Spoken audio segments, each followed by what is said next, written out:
you've got a little summary at the top which says Coronis explains why and how she was turned into a bird. So that means that we can expect some first person narration here.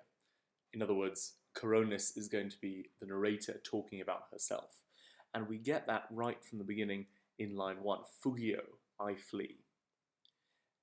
And, quer, I leave behind, relinquo, that's our second main verb, I leave behind the densum litus. So litus, litoris, is a neuter noun meaning a shore, a seashore, and densum means crowded or packed or dense, and it's agreeing with litus. They're both neuter, accusative singular. So I leave behind the packed shore. And the next main verb is lassor. Okay, now lassor is also first person singular. It looks passive, right? Lassor is a passive ending. It's from lasso, lassare, and lassare means to tire someone out, to weary someone, to fatigue someone. So in this case, it's passive. I am tired, I am wearied, I am fatigued. Or you could translate it kind of reflexively. So you could say, I tire myself out, I exhaust myself. Nequiquam means in vain, unsuccessfully. In other words, not achieving what I want. In molli harena, on the soft sand. So mollis meaning soft and harena meaning sand. And that's where we get the English word arena from, because originally arenas were covered with sand, partly to soak up the blood of gladiators and animals. Then, inde, I call, voco, I call upon deos and homines, upon gods and men.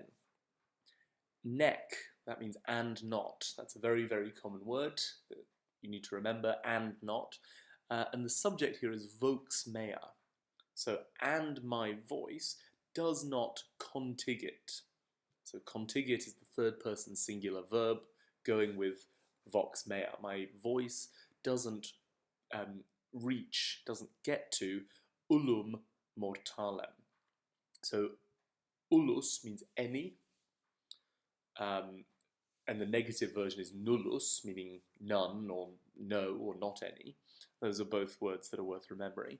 And it's agreeing with mortalem, which means a mortal person, a human. But, now the word but is not actually here in the Latin, but Ovid seems to be making a contrast here. So no mortal person heard Coronis, but a goddess did. So, but the Virgo, that means the virgin, and the capital V tells us it's a specific person that's being referred to, or actually a specific goddess. And the passage at the end will make clear that the Virgo is in fact Minerva, called Athena by the Greeks, the goddess of wisdom.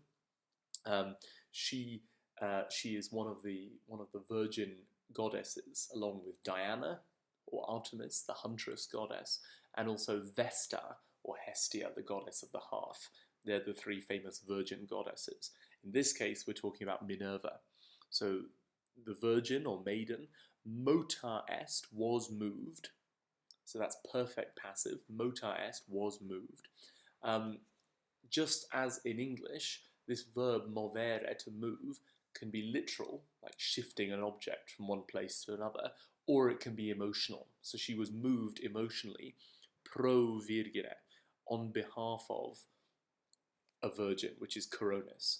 So in other words, they have this bond between them, the bond of both being virgins, and so Minerva is moved to pity Coronis. That's the point.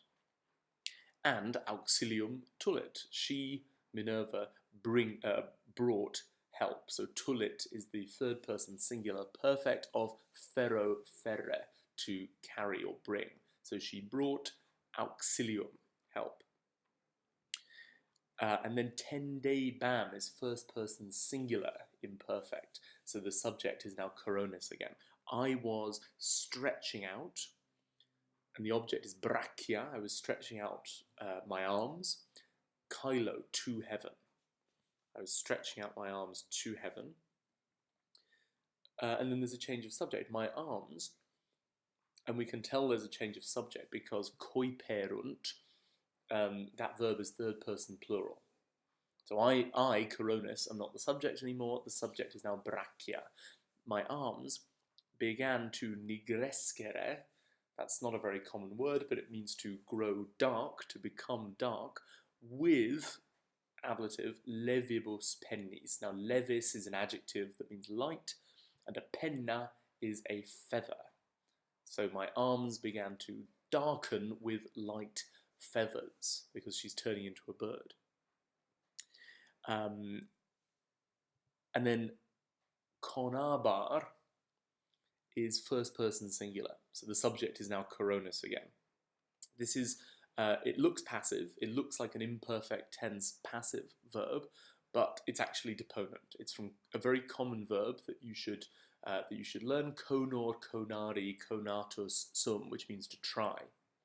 And it's imperfect here. So I was trying. And then you get an infinitive with that. So plangere, to beat or strike. And then the object here is the only accusative noun we've got. That's, well, the noun is pectora, and the adjective going with it is nuda. And these are accusative plural. Pectora is the plural of pectus. So I was trying to beat or strike my naked or bare pectora, breasts, with meis palmis, with my palms, or my hands, you could say.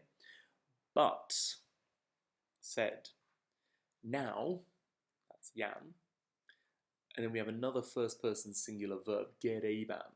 Now literally that means I was wearing, and it's negative because we've got neckwear. So I was not wearing palms or neck, pectora, breasts. So literally it means I wasn't wearing, but in English we wouldn't say that you wear hands, you'd say that you have hands. So the point is she didn't have palms or hands, nor did she have nuda pectora, naked breasts, because she's being turned into a bird.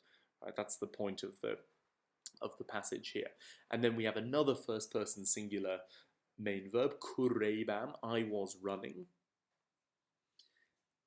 And not, so neck and not. So and.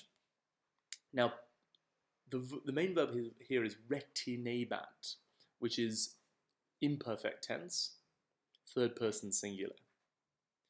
So we need to think, is there a noun here which is singular and nominative that could be the subject? We know that Coronis is not the subject. Pedes cannot be the subject because that's plural, so it must be harena, the sand. So I was running, and the sand was not, imperfect tense, was not holding back. So tenere is to hold, retinere is to hold back. The sand was not holding back. And then the object is pedes, accusative plural, because pes pedis, meaning a foot, is third declension.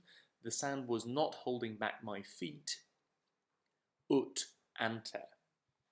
Now this is the word ut, not followed by subjunctive, right? Because ut followed by subjunctive means in order to, or, you know, so much so that, but this is ut without subjunctive, so it just means as. So the phrase ut ante means as before.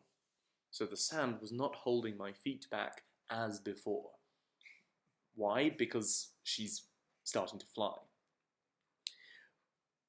But, and again, tolebar, this is first person singular, so Coronis is the subject. It's imperfect, and it's also passive. So it means I was being, and the verb tollo, tollere, sustuli sublatum means to raise up. So I was being raised, summa, very high. That's nominative feminine singular, agreeing with the subject. And it's feminine because the subject is Coronis, who is a woman. So I was being raised high from the ground. humo. And that's quite a common word.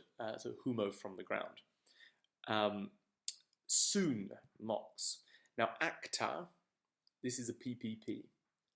So it's from the verb ago agere, which means to do or to drive someone.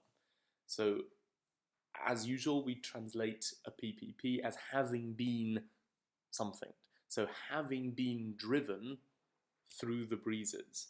That's the literal meaning, having been driven through the breezes. Acta is feminine, again, because the subject, Coronis, is a woman. So having been driven through the breezes, or in more natural English, you could just say driven through the breezes.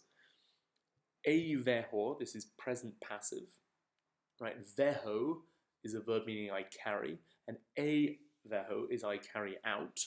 So I am carried out, or I am carried away. And data sum, this is perfect passive, I was given. Data sum, I was given. And then comes and inculpata, right? Comes means a companion. Inculpata means chaste, in this case, or blameless, innocent, something like that. And this phrase, comes inculpata, is nominative. So it's not, and also data sum is passive, so you can't translate this as I gave a blameless companion, because the verb is passive, and this phrase is nominative. So therefore, this phrase must be referring to the same person as the subject. So the way to translate it is, I was given as a chaste companion. And then Minervae is dative singular, for Minerva. So I was given as a chaste companion for Minerva. So again, this bond that we saw in line 4, mota est pro virgine virgo, implying that there was a kind of sympathy between them, right? The virgin woman and the virgin goddess. We see the result of that in line 11, that Coronis is turned into a bird and she is considered to be a suitable companion for the goddess Minerva.